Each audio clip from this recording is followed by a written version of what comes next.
और एक important topic मैंने सोचा, क्योंकि 2 दिन से हम ये चीज़ सुन रहे हैं कि हूतियों ने अंसारुल्लाह की जो तंजीम है, जो हूती मेन फैक्शन है, उन्होंने इसराइल के ऊपर एक तो ब्लास्टिक मिसाइल्स भी मारे हैं, और कल शायद गालिबा उनकी एक वीडियो भी आई है उनके स्पोक्स पर्सन की, और उन्होंने ये बोला कि जी हम डिक्लेयर करते हैं जंग इसराइल के ऊपर, और हम इनके अहदाफ को निशाना बनाएंगे। और ये सारी चीज़ें इस तरीके से आपने देखी होंगी, वो सर्कुलेट कर रही थी काफ़ी ज़्यादा व्हाट्सएप ग्रुप्स के अंदर, और ये सारी चीज़ें।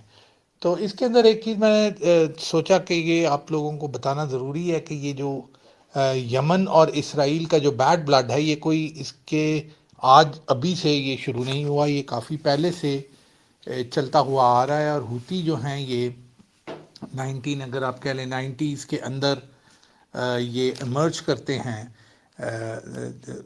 यमन के अंदर जैदी मूवमेंट के तौर पे, और उसके बाद फिर ईरान इनको जो है वो सपोर्ट करता है, और फिर ये आगे चलते हैं। लेकिन इससे पहले भी अगर आप यमन के यही ट्राइब्स जो तब ईरान की प्रॉक्सी नहीं थी, तो ये पहले भी इनकी इसराइल के साथ काफ़ी मिसाइल चल चुके हैं। ये ऐसे नहीं है कि ये पहली दफ़ा ऐसे हुआ है, ये पहले भी इनके काफ़ी ज़्यादा मिसाइल चल चुके हैं। तो उसके बारे में आपको थोड़ा सा ब्रीफ देंगे, और आगे आपको बताएंगे कि ये जंग जो है, जिसको आप लोग फोर्सी कर रहे हैं, हम सब लोग फोर्सी करते हैं कि ये जंग शायद इसराइल के अंदर लड़ी जानी है।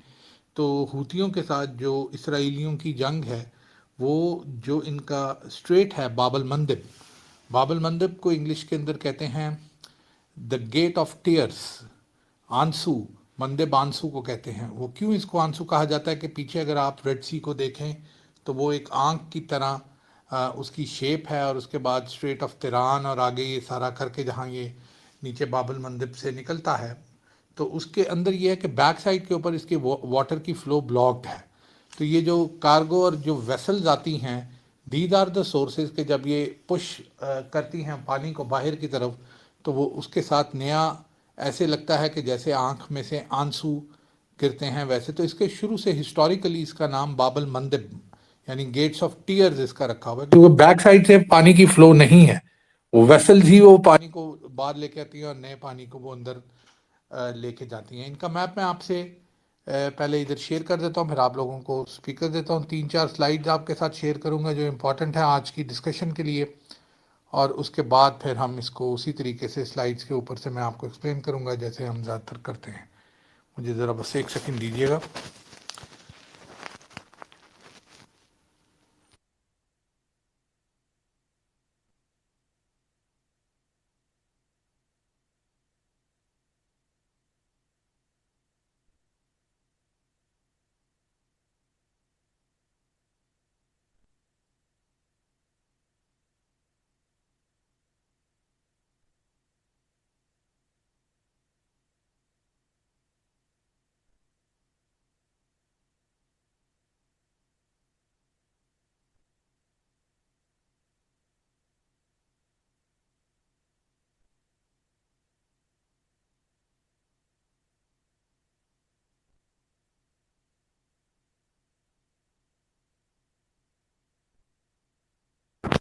जी, मैंने वो स्लाइड शेयर कर दी हैं, वो आपको इस तरीके से समझ नहीं आएंगी, लेकिन आप एक एक करके मैं आपको उनको एक्सप्लेन कर दूंगा, जिसके अंदर थोड़ा सा हम इसका ब्रीफ देंगे कि यमन का इसराइल के साथ जो मसले हैं, मसाइल हैं, वो आज के नहीं चल रहे, वो काफ़ी पुराने हैं। वालेकुम अस्सलाम। नवीद भाई, मुझे अभी तक तो कमेंट्स में कुछ भी नजर नहीं आ रहा। पहले मेरे ख्याल है कुछ देर तक आ जाएगा, शायद ट्विटर में ग्लिच भी चल रहा है।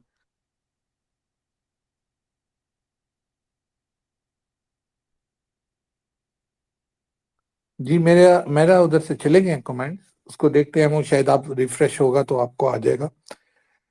खैर, उससे पहले मैं इसको स्टार्ट करता हूँ सेशन को, लेकिन सेशन को स्टार्ट करने से पहले आपको ज़रा जो अपडेट है उसके बारे में, जो मेरा एनालिसिस है, जो यकीनन आप समझ सकते हैं कि गलत भी हो सकता है, और गलत ज़्यादा चांसेस इसी चीज़ के हैं कि गैब का इल्म तो सिर्फ अल्लाह ताला को है, और दिलों के हाल भी अल्लाह ताला ही जानता है। हम सिर्फ उसको एनालिसिस कर सकते हैं कि कौन क्या प्लान कर रहा है और किस तरीके से जा रहा है।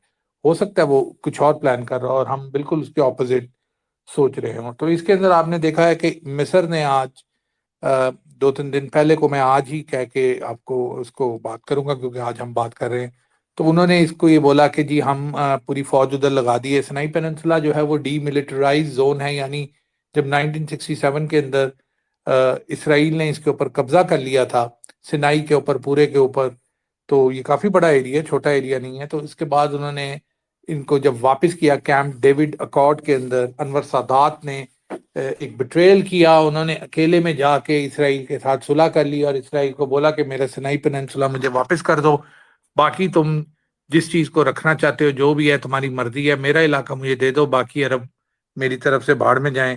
तो उन्होंने, इसराइल ने इनके साथ, अनवर सादात के साथ एक डील की और डील के अंदर उन्होंने इसका सिनाई पेनिनसुला इनको वापस दे दिया और बाकियों के साथ वो मसले मसाइल चलते रहे।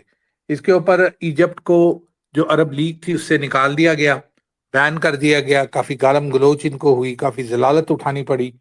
लेकिन साहब ज़ाहिर है वो दलालत को उन्होंने देख के ही ये सारी चीज़ें की थी। और उसके बाद फिर आहिस्ता आहिस्ता आपने देखा कि इजिप्ट को वापस ले लिया गया, जॉर्डन ने किया, फ़लस्तीन ने किया। ये बातें हम पहले भी डिस्कस कर चुके हैं काफ़ी बार। आज जो चीज़ें हैं नई आपको करेंगे, और आज का जो टॉपिक है वो यमन और इसराइल का है, लेकिन बैकग्राउंड थोड़ा ज़रूरी था। मैंने आप लोगों को पिछले दिनों में बताया था कि इजिप्ट का जो प्लान पिछले 10 साल से ये चलता आ रहा है, सीसी की गवर्नमेंट से पहले, आप कह लें कि हुस्नी मुबारक was also part of it, और 1967 के बाद बेसिकली इस प्लान को इम्प्लीमेंट करना शुरू किया था कि जब सिनाई पेनिनसुला उनको वापस दिया गया था तो इस शर्त के ऊपर दिया गया था कि जब हम गाजा में से लोगों को निकालेंगे तो आपने इनको सिनाई पेनिनसुला के अंदर आबाद करना है। इसके जितने एक्सपेंसेस होंगे, जो चीजें होंगी, जैसे हमने कैंप्स बना के इनको गाजा के अंदर दिए हैं, दूसरी जगहों के ऊपर दिए हैं। आपको शायद ये पता ना हो कि इसराइल फलस्तीनियों के जितने भी कैंप हैं वेस्ट बैंक के अंदर और दूसरी जगहों में, इनको फाइनेंस इसराइल ही मेजर करता रहा है, कभी किसके थ्रू, कभी किसके थ्रू, कभी डायरेक्टली भी। और वो ये सारे कैंप्स और ये सारी बिल्डिंग्स और ये सारी चीजें हम देखते हैं कि जब आपकी वो बनाता रहा है और इनको कैंप्स में ट्रांसफर करता रहा है, तो बेसिकली पीछे फंड रेजर इसराइल ही होता था। कि ये ऐसे ही है कि एक बंदे ने कोई सड़क बनानी है, पाकिस्तान के अंदर मोटरवे बन रहा है, वो चीज कर रहा है, वो आपको कहते हैं कि जी आप सड़क हमें बेच दें, आप कहते हैं मैंने नहीं बेचनी, वो जबरदस्ती आपसे या तो ले लेते हैं, या फिर वो आपको कहते हैं कि भाई हम इसी तरह का घर तुझे बना के दे देंगे दूसरी जगह के ऊपर, और साथ हम इधर भी तुझे थोड़ा सा शेयर दे देंगे, तो यहाँ से तो निकल, हमें सड़क बनाने दे। तो इस तरह होता है। और आप देखें जितने भी हमारे हाउसिंग सोसाइटीज हैं जो बेसिकली जो बनती हैं, ये ऐसे ही करती हैं, लैंड, एग्रीकल्चर लैंड एक्वायर करती हैं, लोगों को कहती हैं कि जी आप, कि अगर इतना लैंड है हम आपको जो है वो जगह भी देंगे, 10 कनाल 15 कनाल हम आपको प्लॉट्स दे देंगे, उसके बाद पैसे भी देंगे, आप ये लैंड हमें दे दें, हमने इसको सोसाइटी के अंदर ऐड करना है। तो बिल्कुल इसी तरीके से इसराइल ने जब फलस्तीनियों की जगहें खरीदी, शुरू में सारी जगह उन्होंने जंगों से लड़के और जबरदस्ती नहीं छीनी, कई जगह उन्होंने इनसे बाय भी किए हैं, और ये काफी बड़ा रेशियो है, ये छोटा रेशियो नहीं है इसका, 40% तक आप ये कह लें। तो वो इनको कहते थे कि आए जी आप ये जगह हमें दे दें, हम आपको इसके बदले फलां जगह के ऊपर फ्लैट भी देंगे, सब चीजें देंगे, पैसे भी देंगे, नौकरी भी देंगे, आप ये जगह हमें दे दें, तो वो दे देते थे। तो इसी तरीके से उन्होंने ये भी किया कि जी आप सिनाई पेनिनसुला जब हम आपको इजिप्ट को वापस कर रहे हैं, तो आपने, you have to make sure कि जब ये गाजा वालों को हम यहाँ से एक्सपेल करेंगे, निकालेंगे, तो आपने इनको सिनाई पेनिनसुला जो कि एक डेजर्ट है, इसके अंदर आपने इनको बसाना है, और इसके अंदर जितने भी पैसे खर्चा आएगा, जो भी बिल्डिंग्स बनेंगी, जो भी चीज होगी, वो सारी हम पे करेंगे, बल्कि आपको भी कुछ पैसे पे कर देंगे। तो ये इसी तरीके से ये प्लान था। इसलिए सिनाई पेनिनसुला को कभी भी इजिप्ट के लिए ओपन नहीं किया गया, इसराइल ने इसको हमेशा से खाली रखा है। आप बड़े हैरान होंगे ये चीज सोच के कि पूरे का पूरा सिनाई पेनिनसुला खाली पड़ा हुआ है, और शर्मल शेख जिसके ऊपर इसराइल ने नीचे, अगर आप आए सिनाई पेनिनसुला के, तो वहां भी इसराइल ने कब्जा कर लिया था, और फिर वो उन्होंने इनको जब वापस किया तो शर्मल शेख भी वापस इनके पास आ गया। अब मैं देखता हूँ इसके अंदर, हाँ जी बिल्कुल, ये एक मैप है जिसके अंदर आपको सिनाई नजर आएगा। अगर आप देखें, अहमद आपको अब आ गए हैं कमेंट्स के अंदर मैप्स?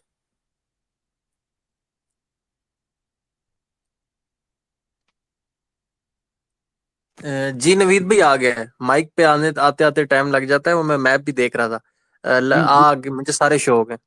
अब आप इसमें से आपने खोलना है, एक ब्लू और बेज कलर का मैप है जिसके अंदर सिनाई लिखा हुआ है, सिनाई पेनिनसुला का मैप बेसिकली है वो आपने ओपन करना है सब लोगों ने।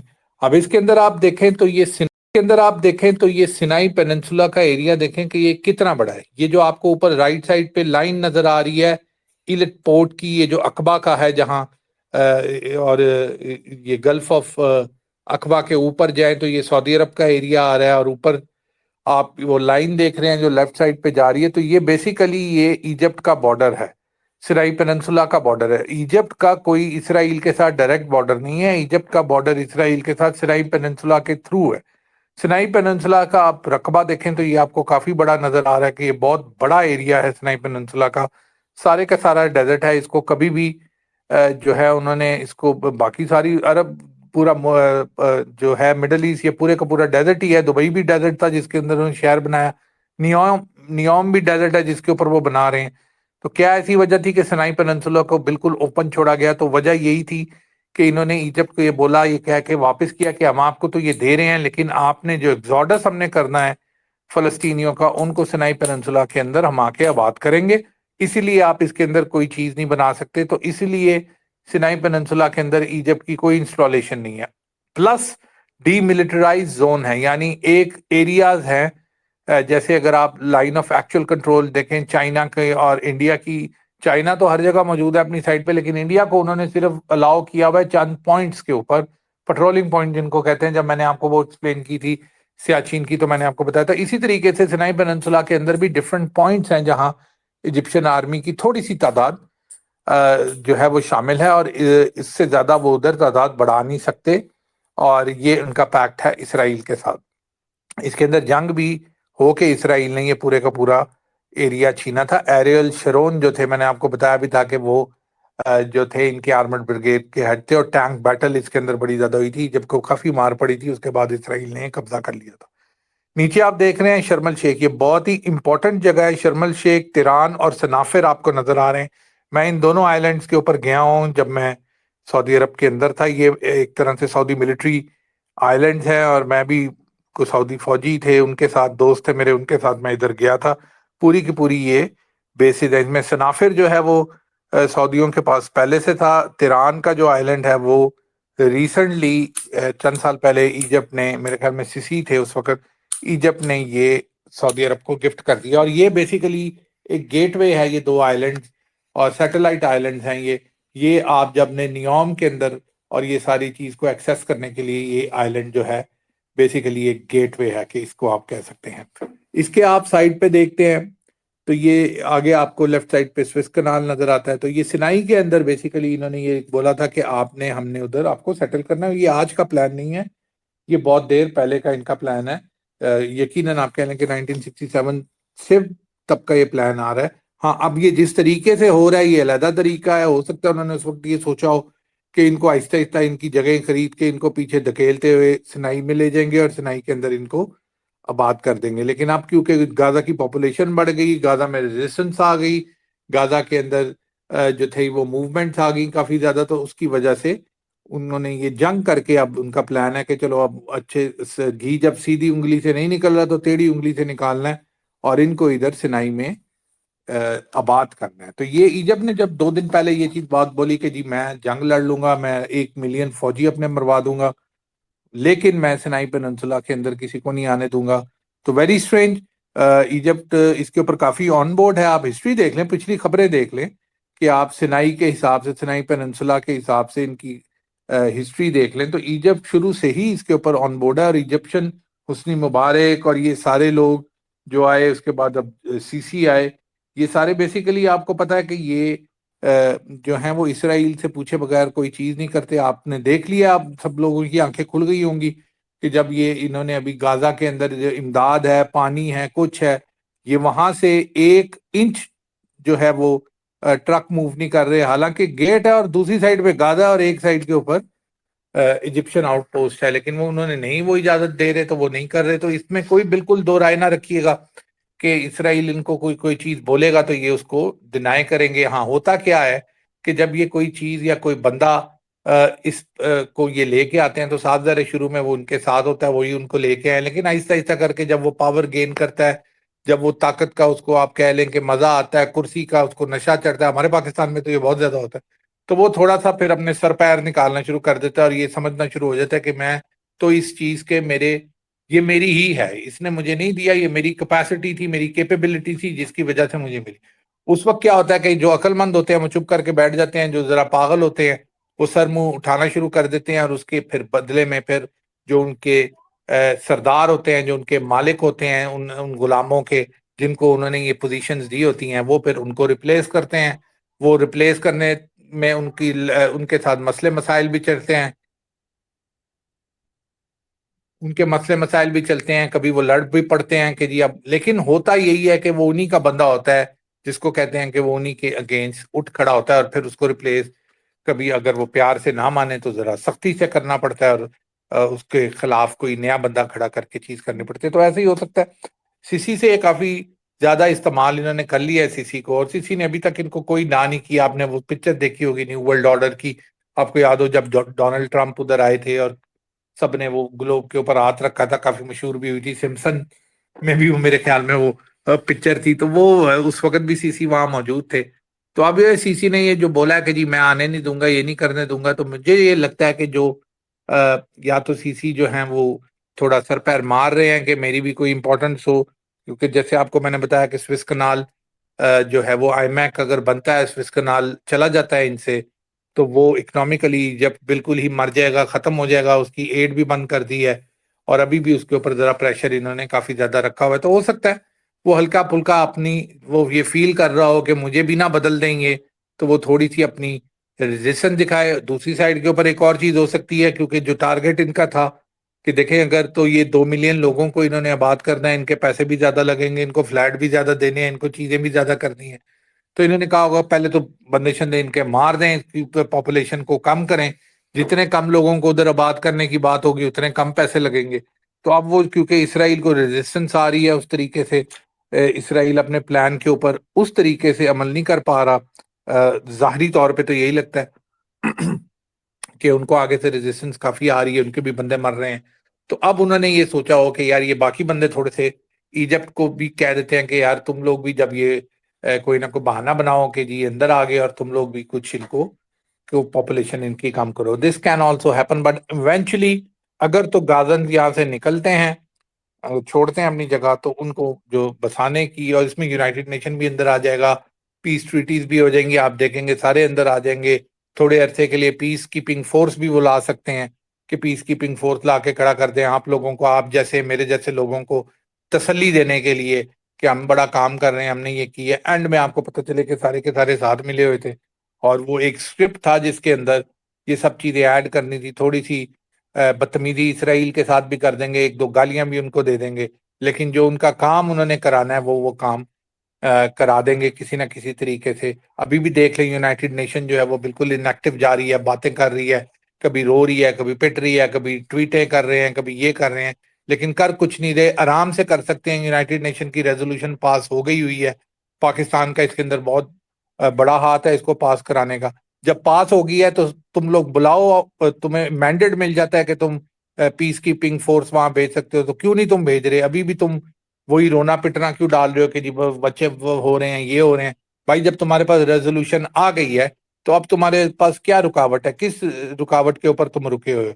रुकावट यही है कि उनके ऑब्जेक्टिव पूरे तरह से पूरे करा ले, फिर जब सुलह सफाई कराना हो वो बंदे शंदे मान ले तो कहो "ओए, ओए, छड्डो छड्डो", जैसे पुरानी रंगबाजी आपको पता है लड़ाई में भी होती है, दरमियान में लोग पड़ के तो फिर वही लोग होते हैं, वो एक ऑब्जेक्टिव पूरा करवा के तो उसके बाद वो आ जाते हैं, सरफेस कर जाते हैं और उनके जज्बात जाग जाते हैं। तो मैं ये उम्मीद कर रहा हूँ कि एंड ऑफ द कॉन्फ्लिक्ट ये थोड़े अरसे के बाद ये ऐसे ही होगा और इनको ये मूव करने की कोशिश करेंगे, अगर अल्लाह ताला ने कुछ और प्लान नहीं किया हुआ जो इनके प्लान से बढ़ के है। तो थोड़ा सा डिले इनको हुआ है, इनको भी पता चला कि ये टाइम लगेगा। और दूसरी चीज ये कि डिले हमास से और इनसे होना एक अलग बात है।